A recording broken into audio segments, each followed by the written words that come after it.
শবে বরাতের সবচেয়ে বড় আমল হচ্ছে লাইলাতুন নিসফি মিন শাবান। এটি শাবানের মধ্যরাত। পুরো শাবান জুড়েই নবীজি রোজা রাখতেন, নফল রোজা রাখতেন।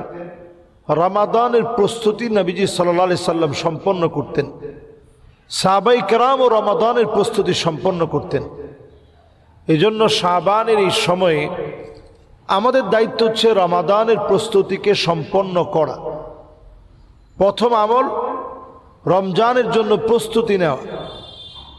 দ্বিতীয় আমল, যদি কোনো রোজা আমার কাছ থেকে ছুটে গিয়ে থাকে শারঈ কারণে, যেমন আপনি প্রচণ্ড অসুস্থ ছিলেন অথবা আপনি সফর অবস্থায় ছিলেন, কষ্ট হবে, আপনি রোজা রাখতে পারেন নাই, এইরকম কোনো কারণবশত যদি রোজা আপনার কাছ থেকে ছুটে যায়